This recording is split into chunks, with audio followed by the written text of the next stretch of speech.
Apenas 100 años después del comienzo de la civilización del automóvil, los expertos advierten de que hemos consumido la mitad de las reservas mundiales del petróleo que la naturaleza tardó millones de años en producir.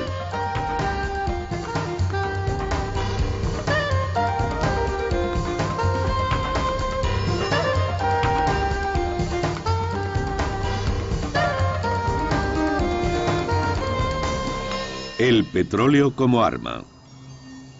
A comienzos de los años 70, los integrantes de la OPEP, la Organización de Países Productores de Petróleo creada 10 años antes, percibieron que el oro negro podía ser un arma temible contra los países occidentales. La OPEP representaba el 50% de la producción mundial. Eso la convertía en un increíble medio de presión sobre las grandes petroleras que habían tenido poder hegemónico hasta entonces y también sobre los países industrializados que cada vez dependían más de sus importaciones de petróleo. Los aires de protesta no provenían solo de miembros de la OPEP con ideología revolucionaria como Argelia y Libia, sino también de países conservadores y fieles aliados de Estados Unidos como Arabia Saudí e Irán. Tenían un objetivo común: mejorar sus ingresos aumentando el precio del barril, que pensaban con razón que era muy bajo. Los precios del petróleo seguían subiendo regularmente y las circunstancias les fueron tan favorables durante la siguiente década que se creyeron los amos del juego. Como tantas veces en la historia, una guerra estaría en los orígenes de este episodio. La guerra del Yom Kippur. A mediodía del 6 de octubre de 1973, Egipto y Siria, apoyados por Jordania, lanzaron un ataque contra Israel. Había comenzado la Cuarta Guerra Árabe-Israelí. Los soldados egipcios cruzaron el canal de Suez y desembarcaron en la otra orilla. La sorpresa del ataque fue tal, más aún cuando era Yom Kippur, el día de la expiación, que hicieron retroceder a los israelíes 15 kilómetros. Allí se estabilizó el frente. Aunque esta ofensiva, que terminaría conociéndose como la Guerra del Yom Kippur, fue local, disparó el mayor cataclismo de la historia del petróleo. Todo había empezado 3 años antes, cuando el nacionalismo árabe se exacerbó con la ocupación israelí de los territorios palestinos después de la Guerra de los 6 Días en junio de 1967. El presidente Anwar el-Sadat, sucesor de Nasser, anhelaba poder liberarlos. Entendió que la batalla había que librarla en el terreno militar y en el económico, usando el petróleo como arma. Primero se aseguró el apoyo del rey Faisal de Arabia Saudí, un feroz enemigo de Israel y líder de la mayor potencia petrolífera de la región. En 1972, el rey Faisal, en una visita al presidente Nixon, urgió al gobierno norteamericano a cambiar su política sobre la cuestión palestina si no quería enfrentarse a graves represalias económicas.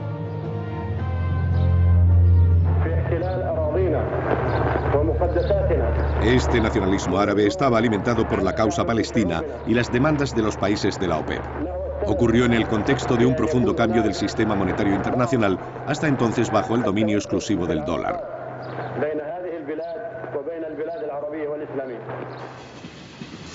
El sistema se había impuesto después de la Segunda Guerra Mundial en una reunión de los aliados en Bretton Woods, Estados Unidos. En aquel momento Norteamérica había alcanzado el cenit de su poder. Poseía los 2/3 de la reserva mundial de oro. El dólar se convirtió en la moneda de cambio del mercado internacional y los norteamericanos prometían solemnemente la convertibilidad del dólar en oro. Todo cambió a principios de los 60. El volumen de billetes fuera de Estados Unidos excedía el valor de sus reservas de oro, que debían garantizar la convertibilidad. En 1971, con la situación cada vez más crítica, el presidente Nixon no dudó en romper la promesa. Abandonó la paridad con el oro y permitió la devaluación del dólar. Los países de la OPEP fueron los primeros en sufrir la devaluación, ya que las transacciones del petróleo se hacían en esta moneda. En tal ambiente de descontento, cualquier nimiedad bastaba para que la OPEP entrara en acción. El acontecimiento que precipitó la rebelión de la OPEP ocurrió en octubre de 1973. Fue una guerra peligrosa para Israel que estuvo por un momento al borde del abismo. Estados Unidos apoya abiertamente a Israel y en plena guerra las naciones árabes usan la única arma a su alcance, el petróleo. Embargan los envíos de crudo a los países que apoyan a Israel, especialmente a Estados Unidos. 10 días después del inicio de la guerra del Yom Kippur, mientras los israelíes empezaban a recuperarse gracias a la importante ayuda de su protector americano, el petróleo se convertía en arma. El 16 y el 17 de octubre en Kuwait, representantes de los 6 países del Golfo miembros de la OPEP, liderados por el jeque Yamani, entonces ministro del petróleo de Arabia Saudí, y su homólogo iraní, Amusdegar, se reunieron en el Sheraton. En unas horas acordaron subir el precio del crudo en un 70%. Al día siguiente, Yamani aumentaba la presión proponiendo el recorte de un 5% mensual en la producción hasta que las tropas israelíes abandonaran los territorios ocupados. Tras una intensa semana de contactos diplomáticos entre Estados Unidos y la URSS, aliados respectivos de israelíes y árabes, se alcanzó un acuerdo de alto el fuego para evitar que la crisis se extendiera a toda la región. Fue aprobado el 22 de octubre por el Consejo de Seguridad de Naciones Unidas, que también decidió enviar a la zona 7.000 cascos azules. El alto el fuego fortaleció la posición de los miembros de la OPEP. Decidieron hacer un recorte del 25% de su producción y un embargo total a los aliados de Israel. Estados Unidos era el primero de la lista. Solo queríamos llamar la atención de la opinión pública internacional sobre el hecho de que había un problema entre árabes e israelíes.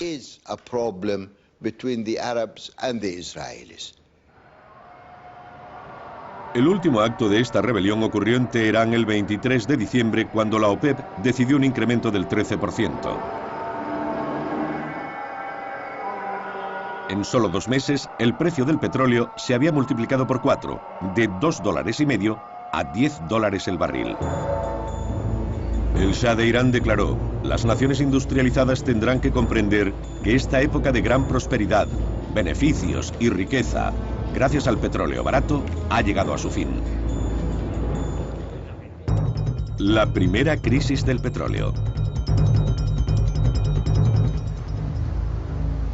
En enero de 1974, tras la celebración del Año Nuevo, el precio del petróleo se disparó y escaseó el suministro.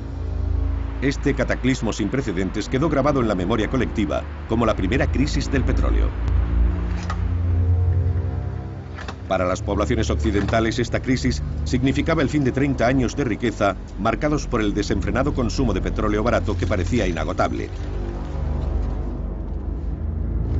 La OPEP fue acusada de ser la única responsable de esta catástrofe global. Por primera vez, fue tildada de ser un cártel agresivo que pudo minar el corazón de la economía de los países desarrollados. Causó verdadero impacto en la opinión pública y en el gobierno. Pero había una pregunta. Hasta cierto punto se podía entender que esos países árabes impusieran un embargo durante la guerra con Israel, al que estaban apoyando algunos países. Y más cuando el rey Faisal de Arabia Saudí tenía un fuerte sentimiento nacionalista y quería seguir una política de independencia.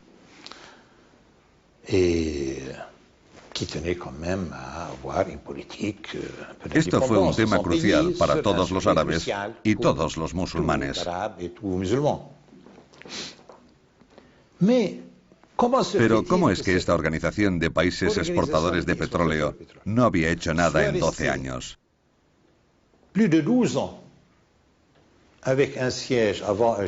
Tenían su sede en Ginebra y luego en Viena. Se habían reunido periódicamente para hablar de beneficios y tasas.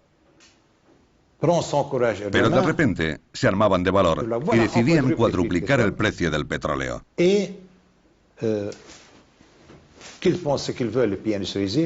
¿Quién podía pensar que lo harían? ¿Cómo era posible que un grupo de países del tercer mundo, es decir, política, militar y económicamente débiles, pudiera imponer su deseo a las grandes potencias industrializadas del mundo, Estados Unidos, Europa y Japón? ¿Qué les pasaba?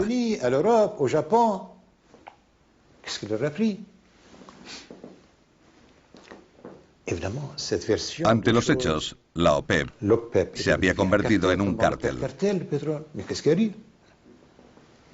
Pero esta visión era teatro, puro teatro. No ocurrió así.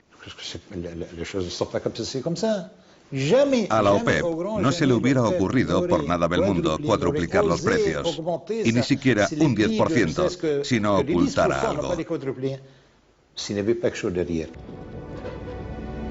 Este espectacular aumento de precios se debió a una amenaza que pendía sobre los países industrializados y especialmente sobre Estados Unidos desde finales de los años 60.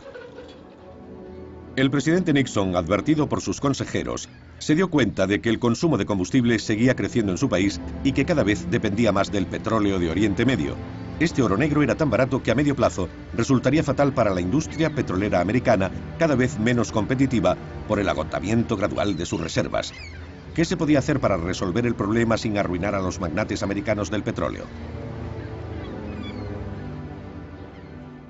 Después de la primera crisis del petróleo, después de lo que se llamó la Guerra del Yom Kippur, en octubre de 1973, hubo razones que hacían necesario un cambio. Un fuerte aumento de los precios era casi inevitable. El crecimiento de la producción y el consumo mundial de petróleo durante los 30 años anteriores habían alcanzado el 6 o 7% anual. Se podía duplicar cada 10 años. La situación no podía continuar. Algunos ya habían dado la voz de alarma. En el Club de Roma se hablaba del petróleo y de otras cosas, como los alimentos, el agua y recursos naturales. Pero en cuanto al petróleo, era obvio que ese porcentaje no se podía sostener, que había que hacer algo para detenerlo. Y la solución era el aumento del precio. Esta repentina escalada de precios marcó el comienzo de un profundo cambio en la industria del petróleo y una redefinición del papel de las multinacionales. Las grandes petroleras desconcertadas.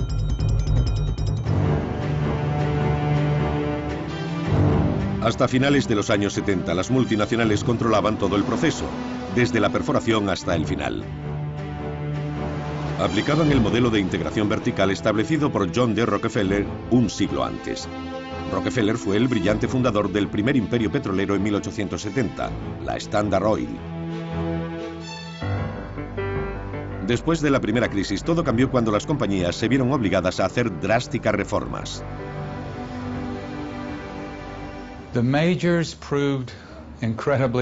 Las grandes petroleras se adaptaron increíblemente bien a la crisis de los años 70, como siempre habían hecho en su historia.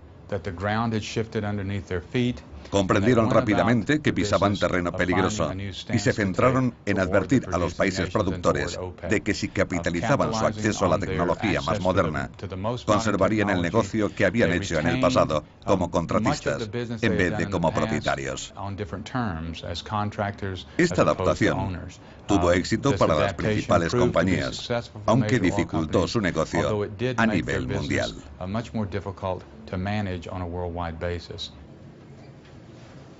Una de las consecuencias más espectaculares de la crisis de 1973 fue que los países miembros de la OPEP ocuparon el lugar de las petroleras al decidir nacionalizar y controlar sus propias reservas. En resumen, antes de la crisis del petróleo, las multinacionales privadas y públicas controlaban el 80% de las reservas y las empresas nacionales el 20%. 10 años después, los porcentajes se habían invertido. y actualmente siguen siendo los mismos. Las empresas nacionales de los países productores controlan el 80% de la reserva mundial y las multinacionales el 20%. Aunque las compañías estaban contentas por no tener que decidir el precio del crudo, eran un elemento de distorsión entre los productores y consumidores. Después de la guerra de octubre, se dieron cuenta de que era demasiado riesgo y decidieron retirarse. Incluso se negaron a negociar con los productores el precio del crudo. Sin embargo, un precio alto siempre es bueno para las compañías. Obtienen grandes beneficios. Y usan esos enormes beneficios para explorar y desarrollar fuentes alternativas de abastecimiento. Esta transferencia de poder de las petroleras a los países de la OPEP iba a cambiar totalmente las reglas del mercado. Los mismos grupos controlaban desde la fase inicial a la final con un sistema de precios relativamente constante. El proceso estaba basado en contratos de medio a largo plazo, con un precio oficial para todas las compañías. Esa era la base de los contratos. Pero después de que la OPEP lo controlara todo, la primera consecuencia para las compañías que ya no controlaban toda la cadena fue que tuvieron un punto de vista menos claro sobre sus fuentes de suministro y en consecuencia tuvieron que abastecerse a corto plazo. Estas inseguridades debidas a la desaparición de un sistema oficial de precios favorecieron la aparición de un mercado libre donde el petróleo se negociaba cada día. Fue llamado mercado al contado y estaba controlado por agentes. Se caracterizaba por rápidas y a veces considerables fluctuaciones de precios. De ese modo el precio, el comprador e incluso el destino de una partida podía cambiar varias veces en una sesión.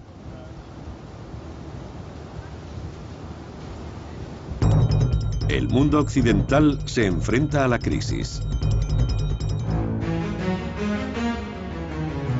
El incremento de la factura del petróleo en los países industrializados y especialmente en Europa provocó una inesperada crisis económica y social. Desempleo, bancarrota, cierre de empresas y estancamiento. Incluso se acuñó un nuevo término, estanflación. Eran realidades que la población de los países más ricos había olvidado desde los años de posguerra. Sin embargo, no fueron el único elemento negativo en este estado de alarma. Por primera vez, los expertos y el pueblo ya no percibieron la amenaza que podía representar el agotamiento de una energía no renovable como el petróleo. Debido a esta amenaza, los políticos, al menos en Europa, lanzaron campañas de concienciación, urgiendo a la población a ahorrar energía. En Francia tomó la forma de caza a los derrochadores, haciendo uso de las últimas técnicas multimedia de publicidad. En France, on n'a pas de pétrole, mais on a des idées. Quand vous restez en deuxième ou en troisième à haut régime, voici ce qui se passe. En passant tout de suite en quatrième ou en cinquième, vous allez aussi vite, en consommant moins et sans fatiguer votre moteur. Passez en quatrième ou en cinquième et économisez du carburant. Vous aussi, chassez le gaspille. Ne jetez pas vos kilowattheures par les fenêtres. Moi Oui, au lieu de faire votre lessive pour 3 fois rien, remplissez votre appareil. Vous ferez des économies.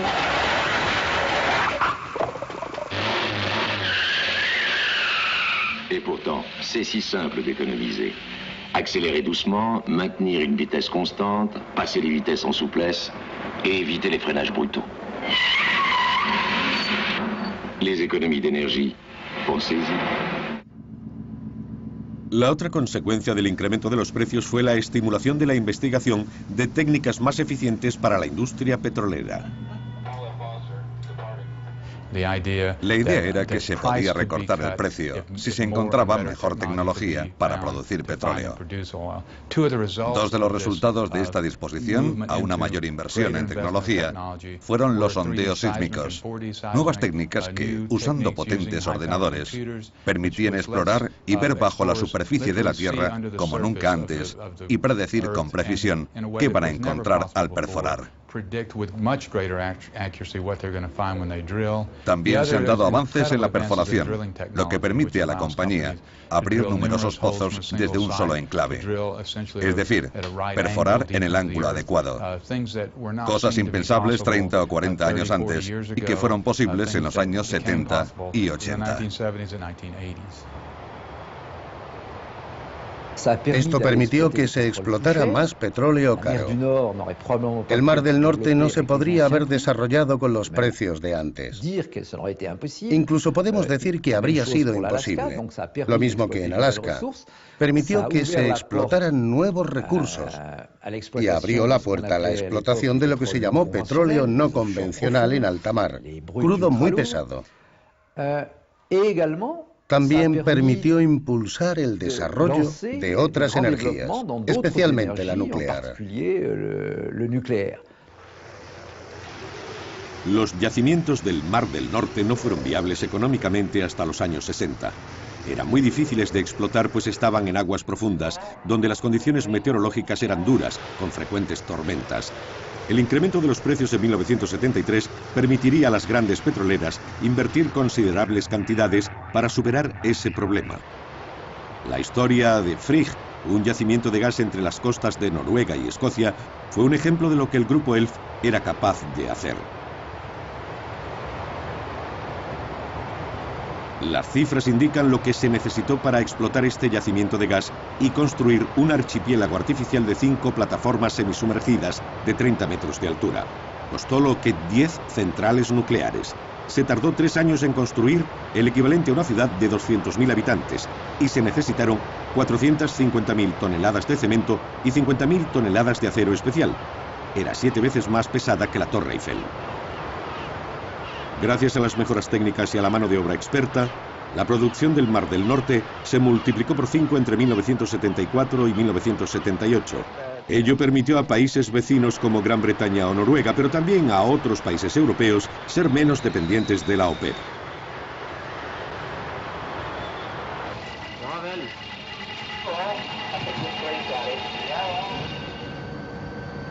Los norteamericanos también se aprovecharon de esta escalada de precios para relanzar sus programas de exploración en zonas difíciles, especialmente en Prudhoe Bay, en la parte más septentrional de Alaska.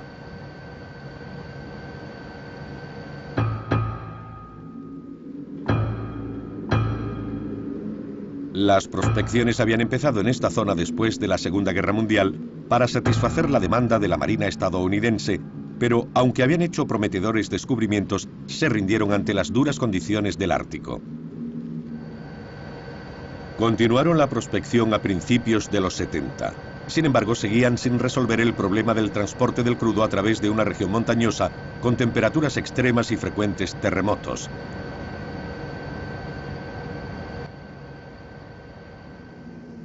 Esto llevó a la construcción del oleoducto Trans-Alaska, una gigantesca conducción de 1.270 kilómetros de longitud.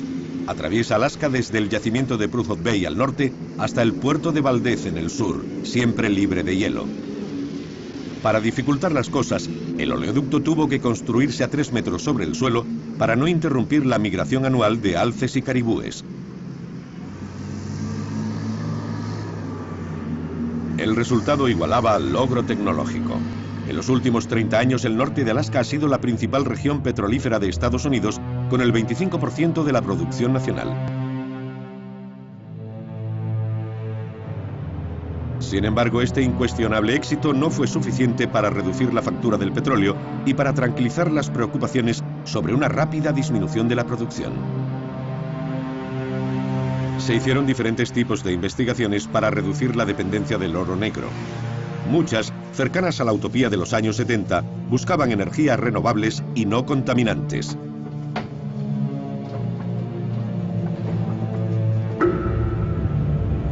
Aparecieron en el paisaje los primeros aerogeneradores.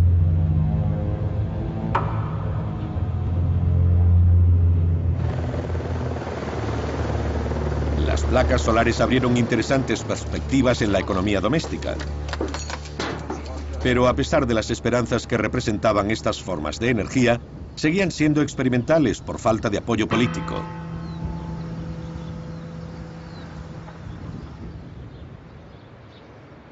Las cosas fueron diferentes con la energía nuclear, que se llevaría la mejor parte en este esfuerzo por la diversificación.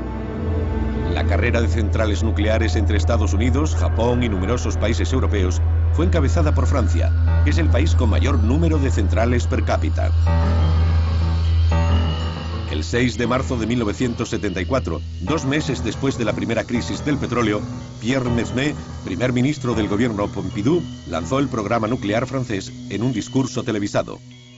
Mais notre grande chance, c'est l'énergie électrique d'origine nucléaire. Parce que nous avons une bonne expérience dans tout ça. Nous l'avons depuis la fin de la Deuxième Guerre mondiale et nous avons développé toutes les activités nucléaires, civiles et militaires depuis une douzaine d'années, comme vous le savez. Et puis aussi parce que maintenant, nous avons la volonté de le faire, car nous croyons que c'est cela la solution à nos besoins. Et nous avons pris aujourd'hui même une décision très importante. Nous avons pris la décision de réaliser en 1974 et 1975 le lancement de 13 centrales nucléaires de 1000 mégawatts chacune, qui coûtent environ 1 milliard de francs actuels chacune. Este discurso fue considerado una victoria por los partidarios más radicales de la energía nuclear. Había gente muy influyente al frente de la compañía eléctrica francesa. Valéry Giscard d'Estaing, que sucedió a Georges Pompidou en la presidencia, fue el gran organizador de este ambicioso programa.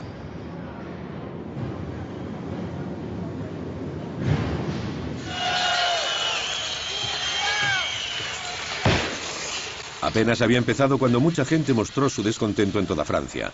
Como las centrales nucleares se habían construido sin consultar a la población, muchos temían los peligros que representaban. La situación empeoró con las acciones de los activistas antinucleares. Se manifestaron en Francia y en casi todo el mundo, y marcaron el comienzo de los actuales movimientos y partidos ecologistas. Sin embargo, esta determinación no bastó para detener la red nuclear. En los siguientes años, Francia construyó 19 centrales que albergarían 58 reactores de 62.000 megavatios cada uno. Dejando a un lado los problemas de los residuos nucleares o los grandes errores industriales y financieros, como en el tipo Superphénix, el programa significó la adquisición de una indiscutible experiencia tecnológica que permitió a Francia producir el 70% de su electricidad. El uso civil de la energía nuclear, el ahorro de energía junto a la explotación de yacimientos petrolíferos no convencionales, son ejemplos del dinamismo de los países industrializados y del poder innovador que les permitió limitar los efectos de la crisis. Pero 5 años después, la crisis conoció un repentino desarrollo a gran escala. Esta vez, la segunda crisis del petróleo no la propició una guerra, sino una revolución que convulsionó a Irán en los años 70 y 80. La segunda crisis del petróleo.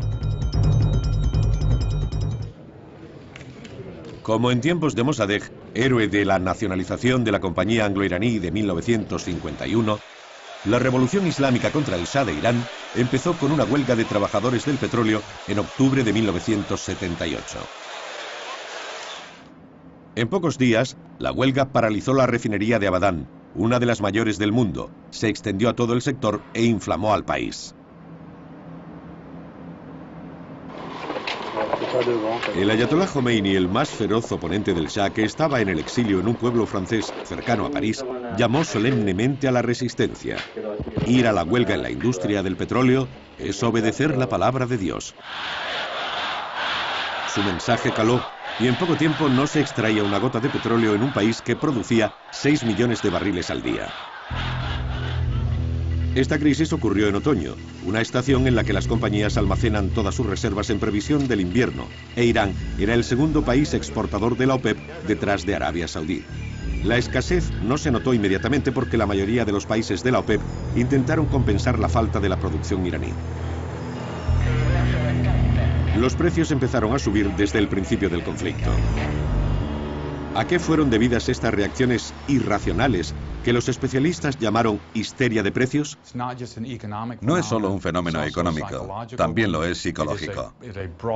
Es la proclamación pública a consumidores, políticos y productores del mundo desarrollado de que ya no tienen el control de su destino energético. Ese impacto psicológico también causó presiones inflacionistas a largo plazo.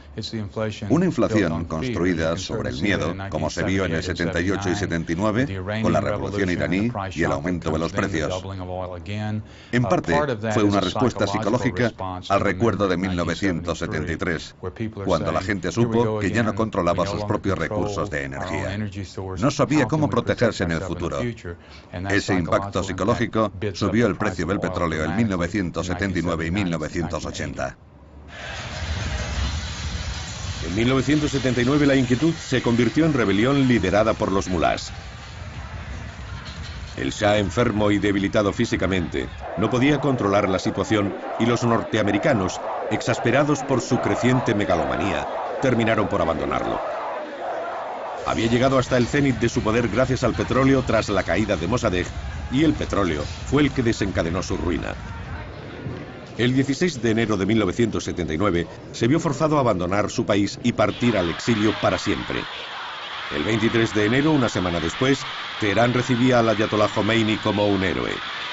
Su regreso del exilio marcó el comienzo de la revolución islámica. El caos subsiguiente agravó la crisis que ya se había iniciado en el mercado del petróleo. Se notaba la escasez a pesar de los esfuerzos de Arabia Saudí de mantener el equilibrio entre la oferta y la demanda, produciendo su máximo, pero todo fue en vano.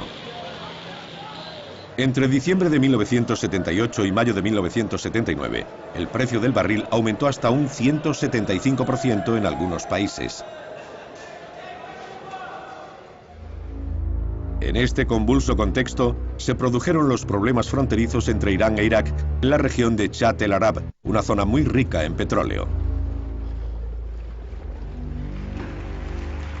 El Shah y Saddam Hussein habían firmado un pacto de no agresión 5 años antes en Argel, que debería poner fin al secular conflicto sobre el límite fronterizo. Pero los tiempos habían cambiado. Tras la caída del Shah, Saddam Hussein pensó que ya no tenía que respetar el acuerdo. Más aún cuando contaba con el apoyo político y económico de los países del Golfo, preocupados por el ascenso del islamismo revolucionario iraní y felices dejando hacer el trabajo sucio al señor de Bagdad. Los países occidentales y la URSS también aprobaron el régimen no religioso y moderno de Bagdad. Lo consideraron un escudo contra el islamismo chií y lo dejaron hacer a su antojo. Con el visto bueno de traficantes de armas de todo tipo, Saddam Hussein invadió Irán en septiembre de 1980. Le dijo a sus tropas que sería solo un paseo. Terminaron siendo 8 años de atrocidades cometidas por ambos bandos. Niños soldados usados como escudos humanos, civiles gaseados y cientos de miles de muertos y heridos. El petróleo se convirtió rápidamente en una gran ventaja estratégica en esta guerra fratricida entre dos de los más prósperos países productores de la OPEP. Los yacimientos eran los objetivos más deseados de los ataques terrestres, marítimos y aéreos para ambos bandos. La destrucción masiva provocó el miedo en los mercados del petróleo y disparó la especulación. Este recalentamiento económico duró hasta mediados de los 80, más de 10 años después de la primera crisis del petróleo. Ralentizó el crecimiento de los países occidentales, pero tuvo efectos aún más terribles en los del tercer mundo que no producían petróleo.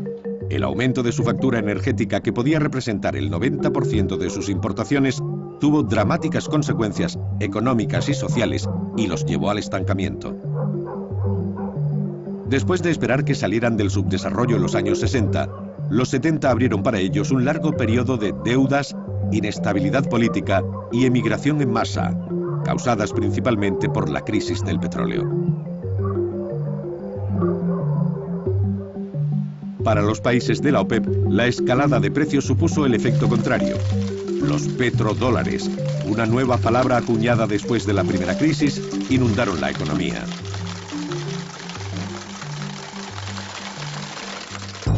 Un diluvio de petrodólares. La cuestión de los petrodólares es muy interesante. Se convirtió en un término importante en los años 70, cuando se disparó el precio del petróleo.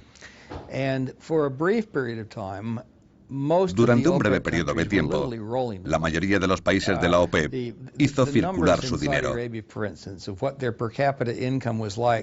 Arabia Saudí, por ejemplo, la diferencia de ingresos per cápita entre los años 70 y principios de los 80 es asombrosa. Durante ese periodo, el excedente de los países de la OPEP se elevó a 700.000 millones de dólares. ¿Qué uso le dieron a tanto dinero? La cuestión de los efectos del tremendo enriquecimiento de los países productores es muy controvertida y difícil, porque suele haber puntos de vista extremos. Se dice que esos países derrocharon dinero, que se limitaron a construirse palacios y a comprar armas en Occidente.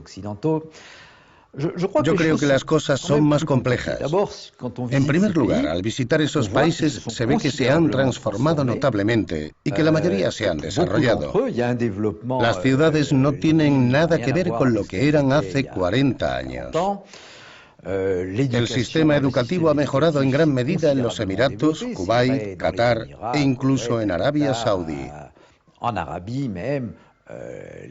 Los países se han transformado por completo. Decir que no se ha hecho nada es desconocer la realidad.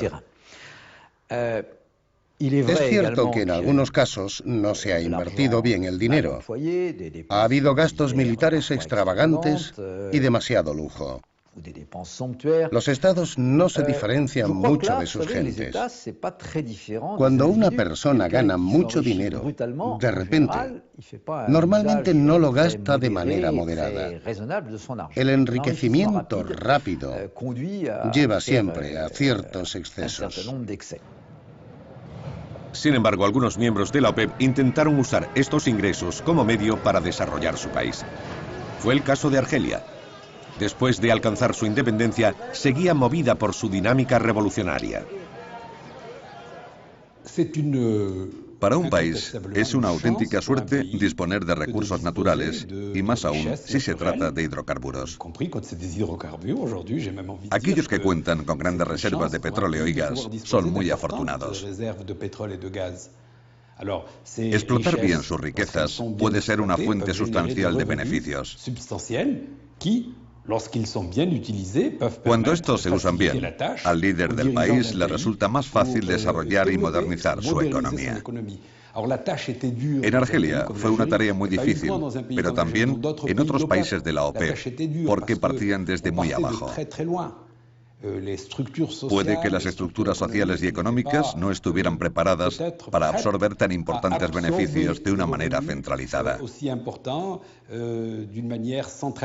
Puede que al principio fuera un problema genético.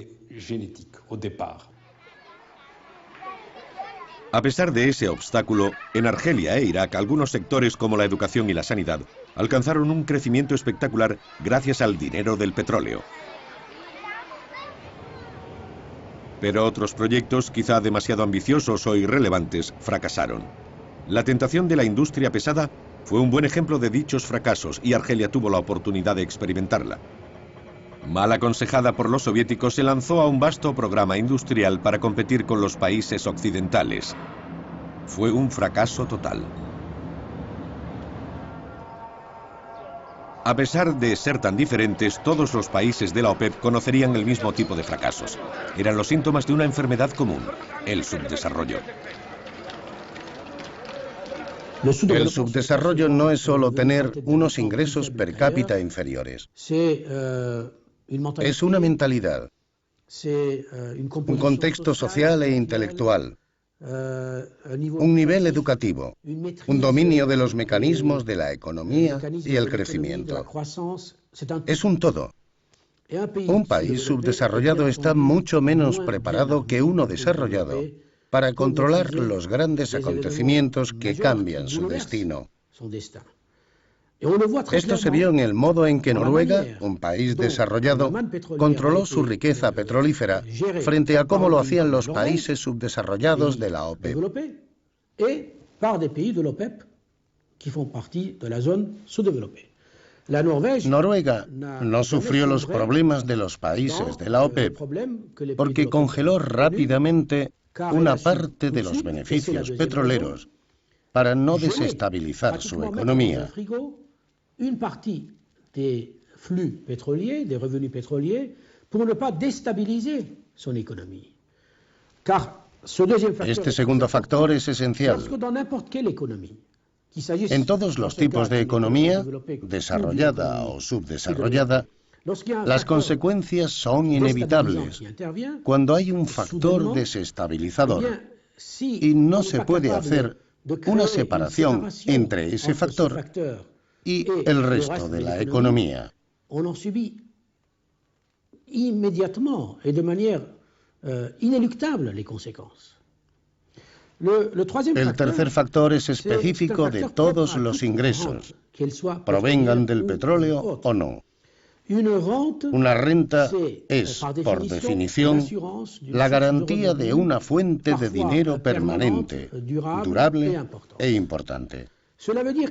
Para los responsables de un país, es una puerta abierta a la comodidad. No importa si las cosas van mal, la renta, sea del petróleo o no, le dará el impulso necesario. En Nigeria, sexto exportador del mundo, ese ingreso tuvo consecuencias catastróficas.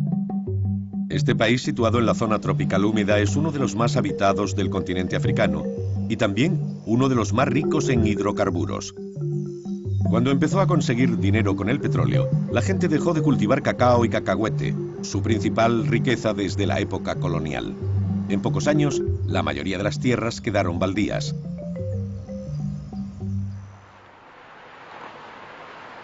Venezuela, otro país tropical, sufrió la misma tragedia cuando se hundió su producción de café.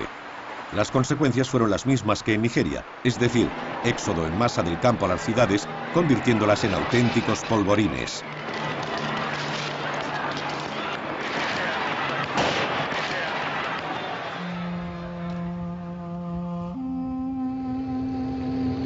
Nada de esto ocurrió en las monarquías del Golfo. En el desierto surgieron nuevas ciudades gracias a los beneficios de las compañías occidentales. Eran el mejor ejemplo de los milagrosos efectos del oro negro sobre unos países desérticos y poco poblados, sin más riqueza que los ingresos del petróleo.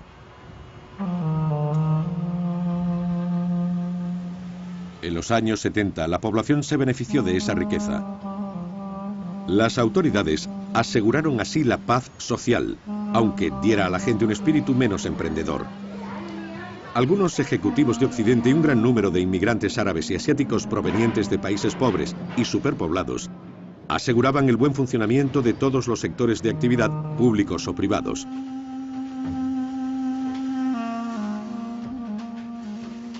Las familias dirigentes aprovecharon los años de abundancia para enriquecerse aún más, invirtiendo una parte sustancial de los ingresos del petróleo de sus países en redes financieras internacionales que llevaron al deterioro de sus propias naciones. En los países del Golfo, como en la mayoría de los miembros de la OPEP, no había espacio para la democratización en la desenfrenada carrera hacia la modernidad que marcó los años 70 y 80.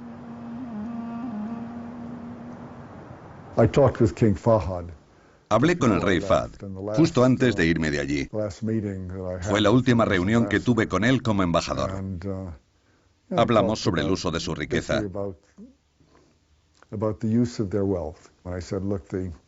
Él creía en Dios. Le dije que él no había puesto el petróleo en el subsuelo, que lo había hecho el Creador.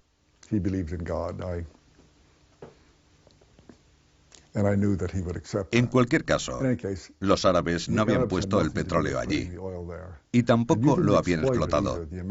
Lo habían hecho los americanos. Le dije que se les había dado una increíble riqueza y que la habían derrochado. Le habían echado a perder. Si usaban la riqueza de forma inteligente, podrían transformar no solo Arabia Saudí, no solo el mundo árabe, sino transformar todo el Islam. Si derrochaba ese dinero, sus descendientes desenterrarían sus huesos y los quemarían. Todo el mundo quiere encontrar petróleo porque cree que es algo maravilloso, una bendición, pero maldita. A finales de los años 70, un periodo de escandalosa riqueza, los líderes eufóricos de la OPEP no se habían dado cuenta todavía de que pronto se quedarían sin sus petrodólares y que el crudo se convertiría en una maldición. Es cierto que en aquel momento la gente no imaginaba que hubiera una contracrisis. Todo el mundo pensaba que la riqueza iba a seguir creciendo. Los expertos internacionales instaban a no preocuparse, porque el barril costaría $100 en el año 2000. Podrían pedir dinero prestado si lo necesitaban y eso les parecía una solución. Todo el mundo les animaba, así que tienen excusas. La contracrisis. A principios de los años 80, el poder de los productores de la OPEP aumentaba mientras decrecía el consumo de petróleo en el mundo, en parte por el ahorro de energía y por el creciente uso de la energía nuclear. Esto provocó un cambio en las apuestas del mercado. Las probabilidades cambiaron a favor de los países consumidores y más cuando hubo una sobreproducción en 1982. Se dieron todos los elementos para una tercera crisis, o mejor, una contracrisis. En marzo de 1982, la OPEP intentó frenarla limitando la producción de sus miembros a través de cuotas que pretendían controlar el mercado. Pero las necesidades financieras de los países productores seguían aumentando y por lo tanto no respetaron las cuotas acordadas. Recurrieron a una política de reducción para conquistar cuota de mercado. Tal competencia entre países miembros amenazaba la propia existencia de la organización. Arabia Saudí se quedó sola en el juego. Arabia Saudí, el país con mayor capacidad dentro de la OPEP, intentó mantener el orden mientras respetaba sus cuotas, pero no lo logró dentro del cártel porque todos, en mayor o menor medida, jugaban al engaño. Arabia Saudí redujo su producción hasta alcanzar menos de la mitad de su capacidad. Los precios cayeron en picado durante ese periodo, entre 1983 y 1986 o finales del 85. Un día Arabia Saudí decidió recuperar su cuota de mercado, aumentando su producción y haciendo contratos con las compañías multinacionales que las estimulaban a comprar crudo saudí. No voy a entrar en detalles de cómo funcionaban, pero aseguraba a las empresas ganar dinero con el petróleo saudí. A partir de ese momento, hubo una sobreproducción y los precios cayeron en picado. Fue la contracrisis de 1986. Desde 1985 a 1986, el precio del barril de crudo cayó de 28 a 14 dólares, e incluso se habló de 10. Esto tuvo desastrosas consecuencias para los países de la OPEP, cuyas deudas empezaron a resultar preocupantes. Fue el final de un periodo de ilusión, como dijo el jeque Yamani, exministro del petróleo de Arabia Saudí. Todo empezó con pasión y alegría. Después, pese a nuestra advertencia de las posibles consecuencias negativas, algunos decidieron elevar el precio. Todos consiguieron enormes beneficios y se lanzaron a un desmesurado proyecto de desarrollo como si la riqueza fuera a durar siempre. Fuimos víctimas de momentos de placer.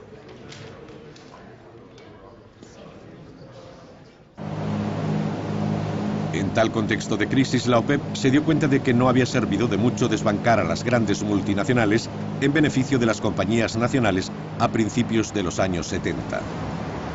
A finales de los 80 reaccionaron y abrieron las puertas de nuevo a compañías extranjeras para que sus recursos petrolíferos estuvieran mejor gestionados.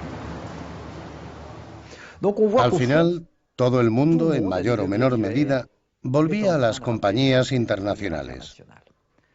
Creo que fue una gran lección, una contracrisis que afectó a la estructura de la industria. Todos se dieron cuenta de que estas empresas tenían un papel útil, que no eran parásitos, como se les llamó durante la época de las nacionalizaciones.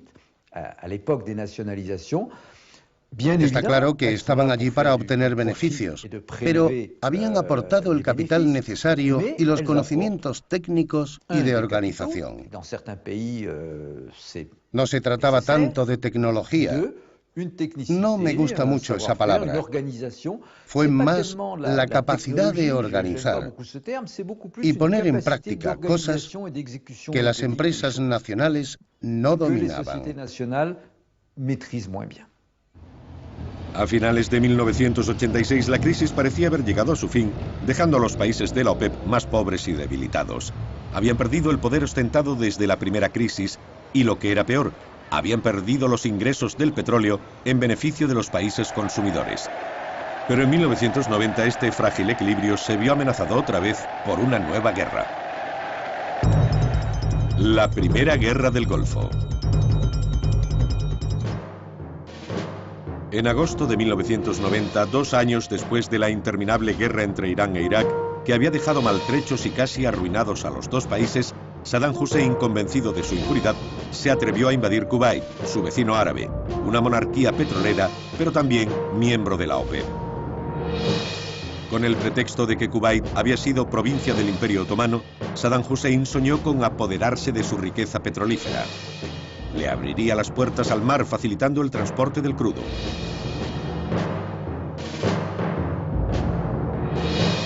Tras una fácil conquista, Saddam Hussein controlaba más de 1/5 parte de la producción mundial.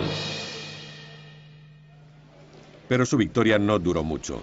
Naciones Unidas condenó esta invasión y permitió la intervención militar. Se formó una poderosa coalición de 30 naciones bajo el liderazgo de Estados Unidos, única superpotencia del planeta tras el hundimiento del bloque comunista.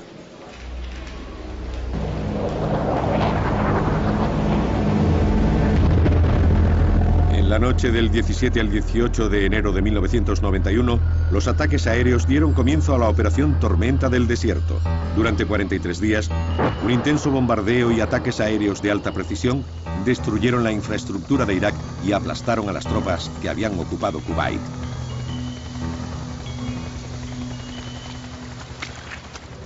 En febrero de 1991, las fuerzas aliadas tardaron solo 100 horas en expulsarlos del país. Saddam Hussein ordenó a sus tropas sabotear los 750 pozos kuwaitíes. Esto fue el negro epílogo de la operación Tormenta del Desierto. El último conflicto del petróleo del siglo XX podría haber provocado una crisis mayor, pero no lo hizo gracias al poder del sistema internacional.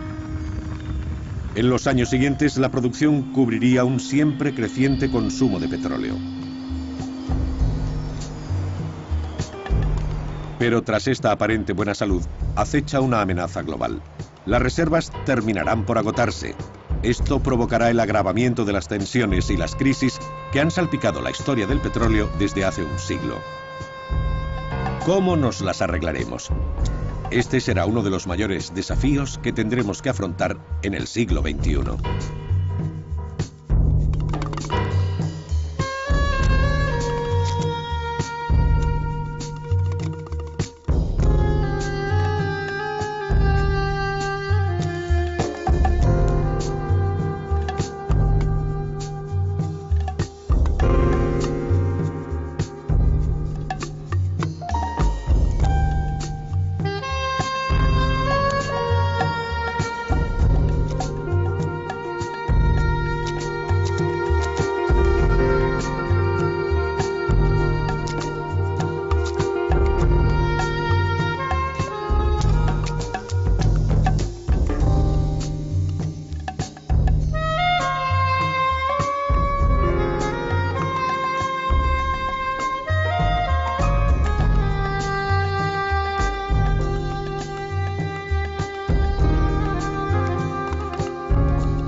A comienzos de los años 70, los integrantes de la OPEP, la Organización de Países Productores de Petróleo creada 10 años antes, percibieron que el oro negro podía ser un arma temible contra los países occidentales.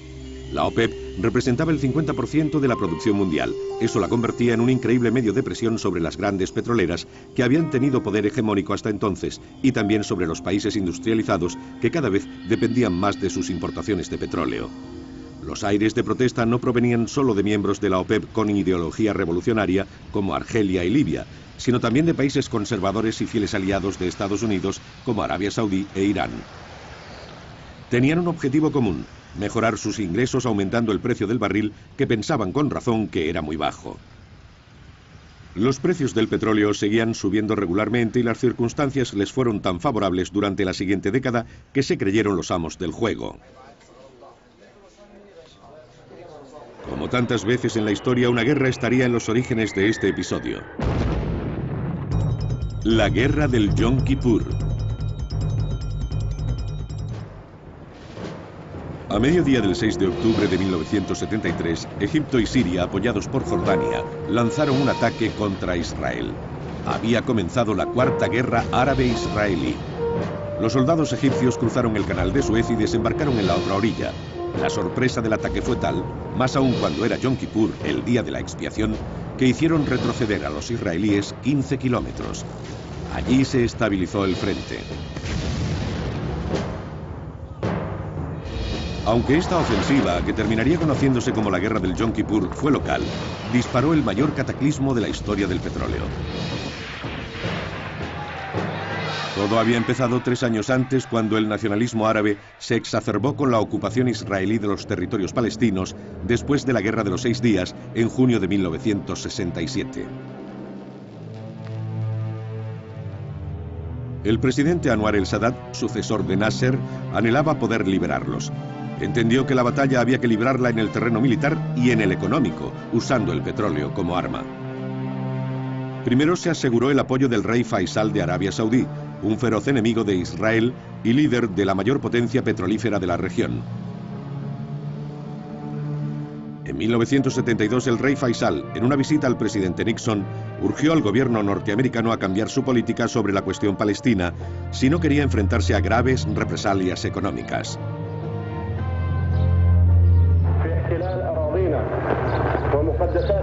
Este nacionalismo árabe estaba alimentado por la causa palestina y las demandas de los países de la OPEP. Ocurrió en el contexto de un profundo cambio del sistema monetario internacional, hasta entonces bajo el dominio exclusivo del dólar. A otros países europeos ser menos dependientes de la OPEP.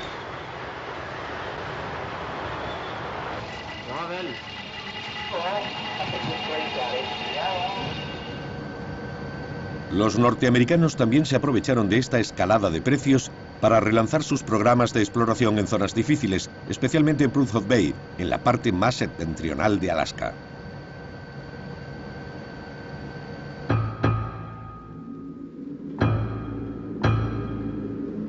Las prospecciones habían empezado en esta zona después de la Segunda Guerra Mundial para satisfacer la demanda de la Marina estadounidense, pero aunque habían hecho prometedores descubrimientos, se rindieron ante las duras condiciones del Ártico.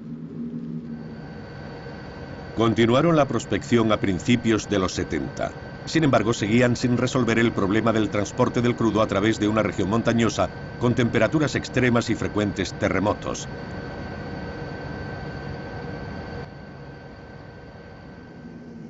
Esto llevó a la construcción del oleoducto Trans-Alaska, una gigantesca conducción de 1.270 kilómetros de longitud. Atraviesa Alaska desde el yacimiento de Prudhoe Bay al norte hasta el puerto de Valdez en el sur, siempre libre de hielo. Para dificultar las cosas, el oleoducto tuvo que construirse a 3 metros sobre el suelo para no interrumpir la migración anual de alces y caribúes. El resultado igualaba al logro tecnológico. En los últimos 30 años, el norte de Alaska ha sido la principal región petrolífera de Estados Unidos, con el 25% de la producción nacional. Sin embargo, este incuestionable éxito no fue suficiente para reducir la factura del petróleo y para tranquilizar las preocupaciones sobre una rápida disminución de la producción. Se hicieron diferentes tipos de investigaciones para reducir la dependencia del oro negro. Muchas, cercanas a la utopía de los años 70, buscaban energías renovables y no contaminantes.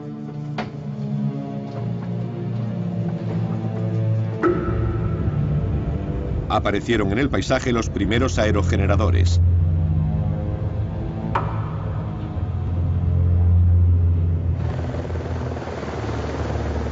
Las placas solares abrieron interesantes perspectivas en la economía doméstica. Pero a pesar de las esperanzas que representaban estas formas de energía, seguían siendo experimentales por falta de apoyo político.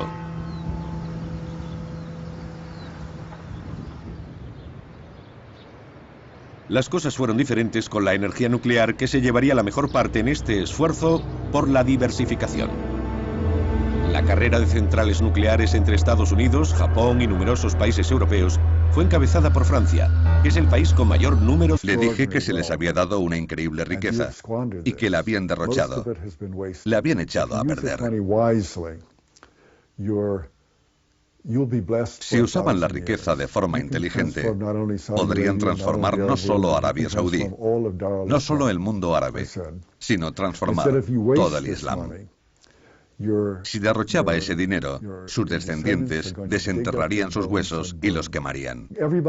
Todo el mundo quiere encontrar petróleo porque cree que es algo maravilloso, una bendición, pero maldita. A finales de los años 70, un periodo de escandalosa riqueza, los líderes eufóricos de la OPEP no se habían dado cuenta todavía de que pronto se quedarían sin sus petrodólares y que el crudo se convertiría en una maldición. Es cierto que en aquel momento la gente no imaginaba que hubiera una contracrisis. Todo el mundo pensaba que la riqueza iba a seguir creciendo. Los expertos internacionales instaban a no preocuparse, porque el barril costaría $100 en el año 2000. Podrían pedir dinero prestado si lo necesitaban y eso les parecía una solución. Todo el mundo les animaba, así que tienen excusas. La contracrisis. A principios de los años 80, el poder de los productores de la OPEP aumentaba mientras decrecía el consumo de petróleo en el mundo, en parte por el ahorro de energía y por el creciente uso de la energía nuclear. Esto provocó un cambio en las apuestas del mercado. Las probabilidades cambiaron a favor de los países consumidores y más cuando hubo una sobreproducción en 1982. Se dieron todos los elementos para una tercera crisis, o mejor, una contracrisis. En marzo de 1982, la OPEP intentó frenarla limitando la producción de sus miembros a través de cuotas que pretendían controlar el mercado. Pero las necesidades financieras de los países productores seguían aumentando y por lo tanto no respetaron las cuotas acordadas. Recurrieron a una política de reducción para conquistar cuota de mercado. Tal competencia entre países miembros amenazaba la propia existencia de la organización. Arabia Saudí se quedó sola en el juego. Arabia Saudí, el país con mayor capacidad dentro de la OPEP, intentó mantener el orden mientras respetaba sus cuotas, pero no lo logró dentro del cártel porque todos, en mayor o menor medida, jugaban al engaño. Arabia Saudí redujo su producción hasta alcanzar menos de la mitad de su capacidad. El subdesarrollo. El subdesarrollo no es solo tener unos ingresos per cápita inferiores. Es una mentalidad, un contexto social e intelectual, un nivel educativo, un dominio de los mecanismos de la economía y el crecimiento. Es un todo. Un país subdesarrollado está mucho menos preparado que uno desarrollado para controlar los grandes acontecimientos que cambian su destino. Esto se vio en el modo en que Noruega, un país desarrollado, controló su riqueza petrolífera frente a cómo lo hacían los países subdesarrollados de la OPEP.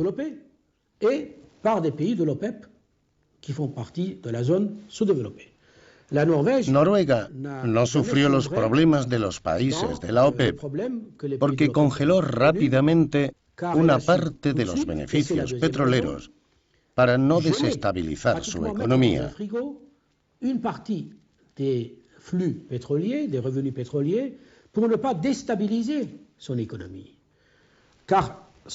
Este segundo factor es esencial. En todos los tipos de economía, desarrollada o subdesarrollada, las consecuencias son inevitables cuando hay un factor desestabilizador y no se puede hacer una separación entre ese factor y el resto de la economía.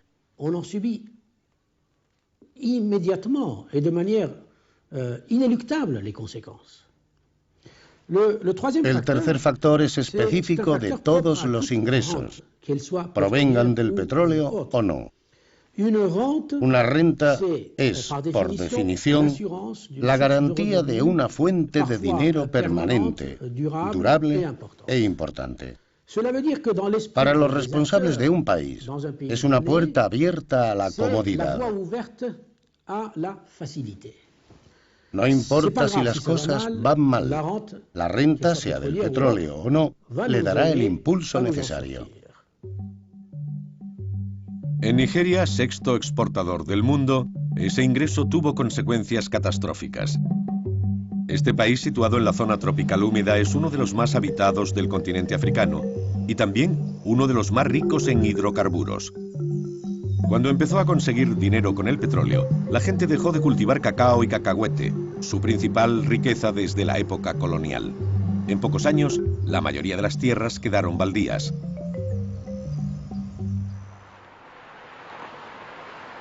Venezuela, otro país tropical, sufrió la misma tragedia cuando se hundió su producción de cacao.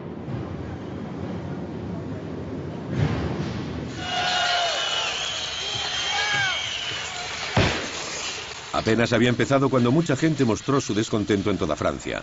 Como las centrales nucleares se habían construido sin consultar a la población, muchos temían los peligros que representaban.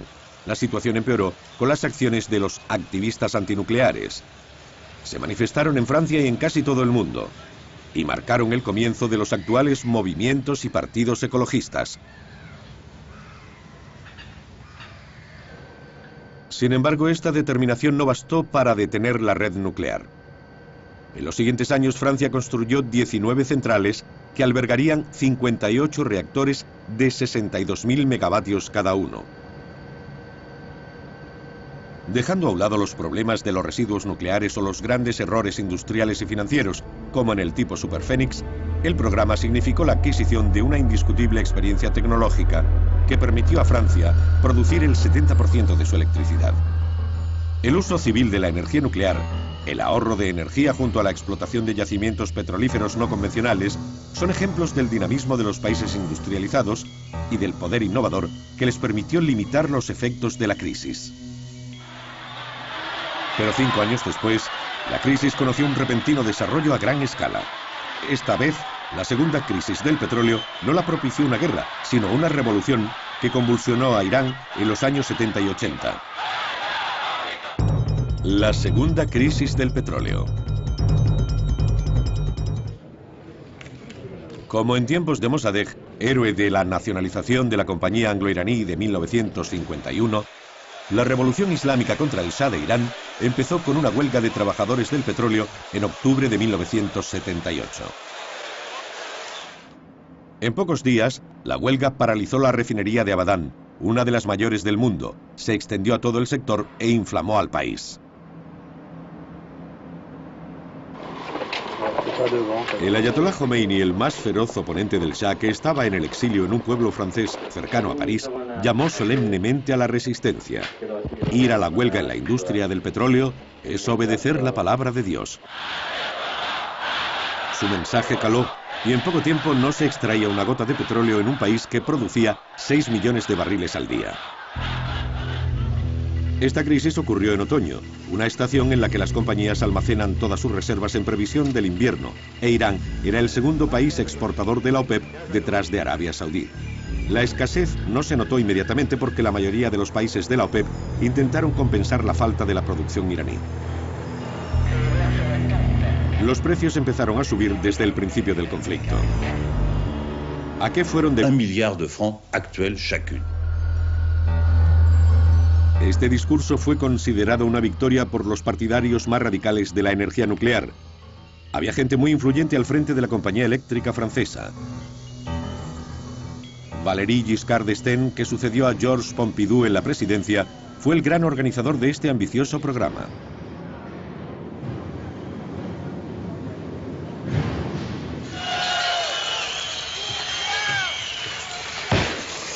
Apenas había empezado cuando mucha gente mostró su descontento en toda Francia. Como las centrales nucleares se habían construido sin consultar a la población, muchos temían los peligros que representaban. La situación empeoró con las acciones de los activistas antinucleares. Se manifestaron en Francia y en casi todo el mundo, y marcaron el comienzo de los actuales movimientos y partidos ecologistas. Sin embargo, esta determinación no bastó para detener la red nuclear. En los siguientes años, Francia construyó 19 centrales que albergarían 58 reactores de 62.000 megavatios cada uno. Dejando a un lado los problemas de los residuos nucleares o los grandes errores industriales y financieros, como en el tipo Superphénix, el programa significó la adquisición de una indiscutible experiencia tecnológica que permitió a Francia producir el 70% de su electricidad. El uso civil de la energía nuclear, el ahorro de energía junto a la explotación de yacimientos petrolíferos no convencionales, son ejemplos del dinamismo de los países industrializados y del poder innovador que les permitió limitar los efectos de la crisis. Pero 5 años después, la crisis conoció un repentino desarrollo a gran escala. Esta vez, la segunda crisis del petróleo no la propició una guerra, sino una revolución que convulsionó a Irán en los años 70 y 80. La segunda crisis del petróleo. Como en tiempos de Mossadegh, héroe de la nacionalización de la compañía anglo-iraní de 1951, la revolución islámica contra el Shah de Irán empezó con una huelga de trabajadores del petróleo en octubre de 1978. En pocos días, la huelga paralizó la refinería de Abadán, una de las mayores del mundo, se extendió a todo el sector e inflamó al país. El ayatolá Jomeini, el más feroz oponente del Shah, que estaba en el exilio en un pueblo francés cercano a París, llamó solemnemente a la resistencia. Ir a la huelga en la industria del petróleo es obedecer la palabra de Dios. Su mensaje caló y en poco tiempo no se extraía una gota de petróleo en un país que producía 6 millones de barriles al día. Esta crisis ocurrió en otoño, la primera crisis del petróleo. En enero de 1974, tras la celebración del Año Nuevo, el precio del petróleo se disparó y escaseó el suministro. Este cataclismo sin precedentes quedó grabado en la memoria colectiva como la primera crisis del petróleo. Para las poblaciones occidentales, esta crisis significaba el fin de 30 años de riqueza marcados por el desenfrenado consumo de petróleo barato que parecía inagotable. La OPEP fue acusada de ser la única responsable de esta catástrofe global. Por primera vez, fue tildada de ser un cártel agresivo que pudo minar el corazón de la economía de los países desarrollados. Causó verdadero impacto en la opinión pública y en el gobierno. Pero había una pregunta. Hasta cierto punto se podía entender que esos países árabes impusieran un embargo durante la guerra con Israel, al que estaban apoyando algunos países. Y más cuando el rey Faisal de Arabia Saudí tenía un fuerte sentimiento nacionalista y quería seguir una política de independencia.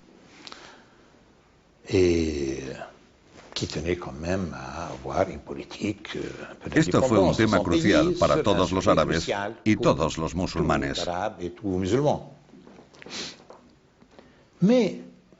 Pero ¿cómo es que esta organización de países exportadores de petróleo no había hecho nada en 12 años?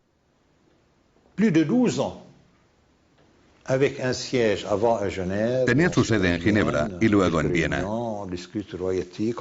Se habían reunido periódicamente para hablar de beneficios y tasas. Pero de repente se armaban de valor y decidían cuadruplicar el precio del petróleo.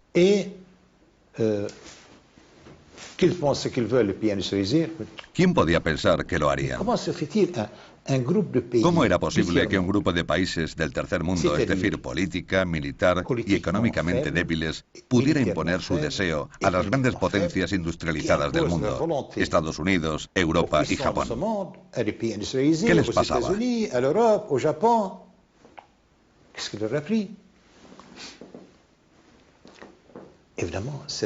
Ante los hechos, la OPEP se había convertido en un cártel. Pero esta visión era teatro, puro teatro. No ocurrió así. A la OPEP no se le hubiera ocurrido por nada del mundo cuadruplicar los precios, y ni siquiera un 10%, sino ocultar algo. Intervención militar. Se formó una poderosa coalición de 30 naciones bajo el liderazgo de Estados Unidos, única superpotencia del planeta tras el hundimiento del bloque comunista.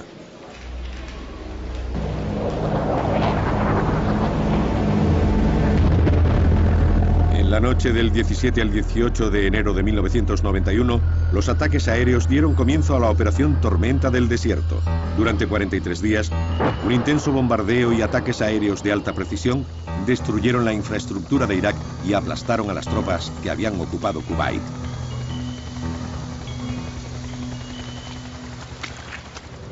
En febrero de 1991, las fuerzas aliadas tardaron solo 100 horas en expulsarlos del país. Saddam Hussein ordenó a sus tropas sabotear los 750 pozos cubaitíes.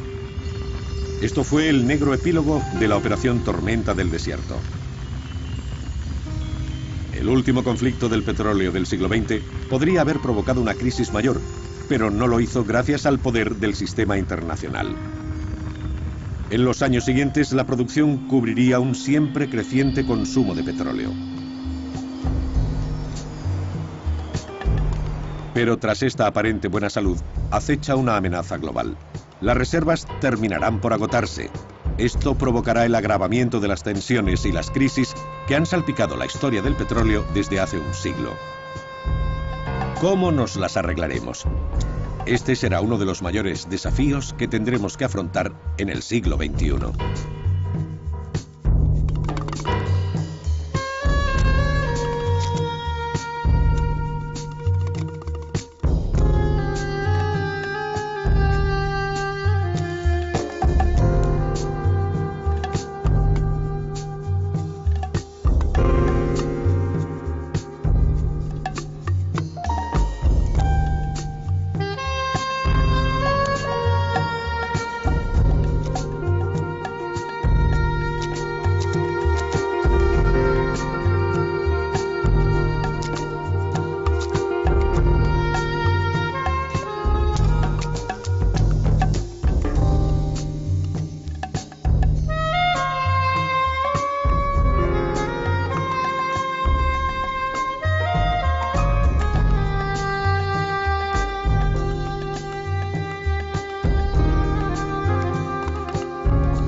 Que albergarían 58 reactores de 62.000 megavatios cada uno. Dejando a un lado los problemas de los residuos nucleares o los grandes errores industriales y financieros, como en el tipo Superphénix, el programa significó la adquisición de una indiscutible experiencia tecnológica que permitió a Francia producir el 70% de su electricidad. El uso civil de la energía nuclear, el ahorro de energía junto a la explotación de yacimientos petrolíferos no convencionales son ejemplos del dinamismo de los países industrializados y del poder innovador que les permitió limitar los efectos de la crisis. Pero 5 años después, la crisis conoció un repentino desarrollo a gran escala. Esta vez, la segunda crisis del petróleo no la propició una guerra, sino una revolución que convulsionó a Irán en los años 70 y 80. La segunda crisis del petróleo. Como en tiempos de Mossadegh, héroe de la nacionalización de la compañía anglo-iraní de 1951, la revolución islámica contra el Shah de Irán empezó con una huelga de trabajadores del petróleo en octubre de 1978. En pocos días, la huelga paralizó la refinería de Abadán, una de las mayores del mundo, se extendió a todo el sector e inflamó al país. El ayatolá Jomeini, el más feroz oponente del Shah, que estaba en el exilio en un pueblo francés cercano a París, llamó solemnemente a la resistencia. Ir a la huelga en la industria del petróleo es obedecer la palabra de Dios. Su mensaje caló y en poco tiempo no se extraía una gota de petróleo en un país que producía 6 millones de barriles al día. Esta crisis ocurrió en otoño, una estación en la que las compañías almacenan todas sus reservas en previsión del invierno, e Irán era el segundo país exportador de la OPEP detrás de Arabia Saudí. La escasez no se notó inmediatamente porque la mayoría de los países de la OPEP intentaron compensar la falta de la producción iraní. Los precios empezaron a subir desde el principio del conflicto. ¿A qué fueron debidas estas reacciones irracionales que los especialistas llamaron histeria de precios? No es solo un fenómeno económico, también lo es psicológico. Es la proclamación pública a consumidores, políticos y productores del mundo desarrollado de que ya no tienen el control de su destino energético. Ese impacto psicológico también causó presiones inflacionistas a largo plazo. Una inflación construida sobre el miedo, como se vio en el 78 y 79, con la revolución iraní y el aumento de los precios. En parte, fue una respuesta psicológica al recuerdo de 1973, cuando la gente supo que ya no controlaba sus propios recursos de energía. En 1978 y mayo de 1979, el precio del barril aumentó hasta un 175% en algunos países. En este convulso contexto, se produjeron los problemas fronterizos entre Irán e Irak en la región de Chat el Arab, una zona muy rica en petróleo. El Shah y Saddam Hussein habían firmado un pacto de no agresión 5 años antes en Argel, que debería poner fin al secular conflicto sobre el límite fronterizo. Pero los tiempos habían cambiado. Tras la caída del Shah, Saddam Hussein pensó que ya no tenía que respetar el acuerdo. Más aún cuando contaba con el apoyo político y económico de los países del Golfo, preocupados por el ascenso del islamismo revolucionario iraní y felices dejando hacer el trabajo sucio al señor de Bagdad. Los países occidentales y la URSS también aprobaron el régimen no religioso y moderno de Bagdad. Lo consideraron un escudo contra el islamismo chií y lo dejaron hacer a su antojo. Con el visto bueno de traficantes de armas de todo tipo, Saddam Hussein invadió Irán en septiembre de 1980. Le dijo a sus tropas que sería solo un paseo. Terminaron siendo 8 años de atrocidades cometidas por ambos bandos. Niños soldados usados como escudos humanos, civiles gaseados y cientos de miles de muertos y heridos. El petróleo se convirtió rápidamente en una gran ventaja estratégica en esta guerra fratricida entre dos de los más prósperos países productores de la OPEP. Los yacimientos eran los objetivos más deseados de los ataques terrestres, marítimos y aéreos para ambos bandos. La destrucción masiva provocó el miedo en los mercados del petróleo y disparó la especulación. Este recalentamiento económico duró hasta mediados de los 80, más de 10 años después de la primera crisis del petróleo. Ralentizó el crecimiento de los países occidentales, pero tuvo efectos aún más terribles en los del tercer mundo que no producían petróleo. El aumento de su factura energética, que podía representar el 90% de sus importaciones, tuvo dramáticas consecuencias económicas y sociales y los llevó al estancamiento. Después de esperar que salieran del subdesarrollo en los años 60, los 70 abrieron para ellos un largo periodo de deudas, inestabilidad política y emigración en masa, causadas principalmente por la crisis del petróleo. Para los países de la OPEP, la escalada de precios supuso el efecto contrario. Los petrodólares, una nueva palabra acuñada después de la primera crisis, inundaron la economía.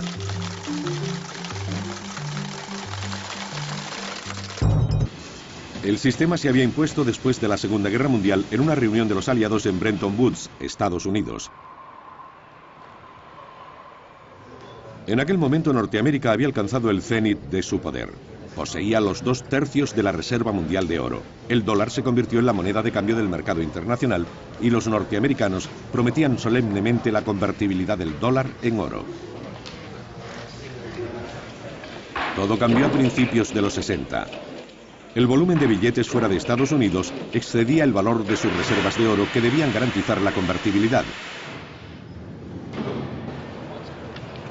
En 1971, con la situación cada vez más crítica, el presidente Nixon no dudó en romper la promesa. Abandonó la paridad con el oro y permitió la devaluación del dólar. Los países de la OPEP fueron los primeros en sufrir la devaluación, ya que las transacciones del petróleo se hacían en esta moneda. En tal ambiente de descontento, cualquier nimiedad bastaba para que la OPEP entrara en acción. El acontecimiento que precipitó la rebelión de la OPEP ocurrió en octubre de 1973. Fue una guerra peligrosa para Israel que estuvo por un momento al borde del abismo. Estados Unidos apoya abiertamente a Israel y en plena guerra las naciones árabes usan la única arma a su alcance, el petróleo. Embargan los envíos de crudo a los países que apoyan a Israel, especialmente a Estados Unidos. 10 días después del inicio de la guerra del Yom Kippur, mientras los israelíes empezaban a recuperarse gracias a la importante ayuda de su protector americano, el petróleo se convertía en arma. El 16 y el 17 de octubre en Kuwait, representantes de los 6 países del Golfo miembros de la OPEP, liderados por el jeque Yamani, entonces ministro del petróleo de Arabia Saudí, y su homólogo iraní, Amusdegar, se reunieron en el Sheraton. En unas horas acordaron subir el precio del crudo en un 70%. Al día siguiente, Yamani aumentaba la presión proponiendo el recorte de un 5% mensual en la producción hasta que las tropas israelíes abandonaran los territorios ocupados. Tras una intensa semana de contactos diplomáticos entre Estados Unidos y la URSS, aliados respectivos de israelíes y árabes, se alcanzó un acuerdo de alto el fuego para evitar que la crisis se extendiera a toda la región. Fue aprobado el 22 de octubre por el Consejo de Seguridad de Naciones Unidas, que también decidió enviar a la zona 7.000 cascos azules. El alto el fuego fortaleció la posición de los miembros de la OPEP. Decidieron hacer un recorte del 25% de su producción y un embargo total a los aliados de Israel. Estados Unidos era el primero de la lista. Seguían siendo experimentales por falta de apoyo político.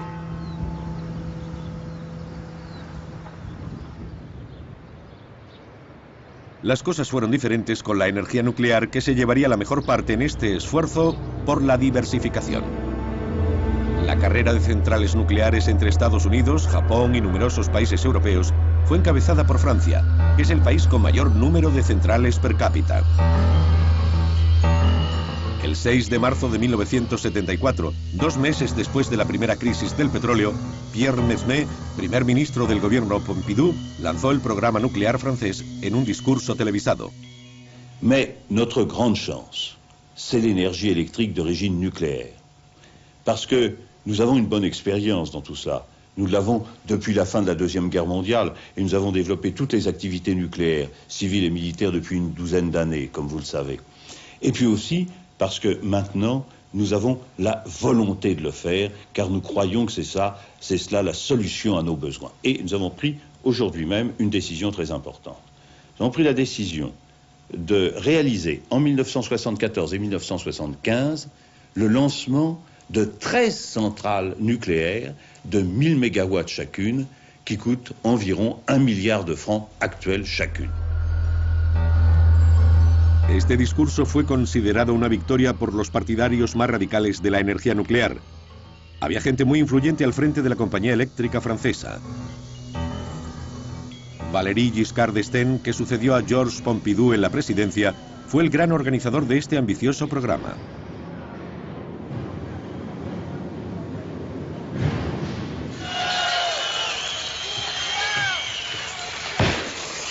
Apenas había empezado cuando mucha gente mostró su descontento en toda Francia. Como las centrales nucleares se habían construido sin consultar a la población, muchos temían los peligros que representaban. La situación empeoró con las acciones de los activistas antinucleares. Se manifestaron en Francia y en casi todo el mundo, y marcaron el comienzo de los actuales movimientos y partidos ecologistas. Sin embargo, esta determinación no bastó para detener la red nuclear. En los siguientes años, Francia construyó 19 centrales que albergarían 58 reactores de 62.000 megavatios cada uno. Dejando a un lado los problemas de los residuos nucleares o los grandes errores industriales y financieros, como en el tipo Superphénix, el programa significó la adquisición de una indiscutible experiencia tecnológica que permitió a Francia producir el 70% de su electricidad. El uso civil de la energía nuclear, el ahorro de energía junto a la explotación de yacimientos petrolíferos no convencionales, son ejemplos del dinamismo de los países industriales.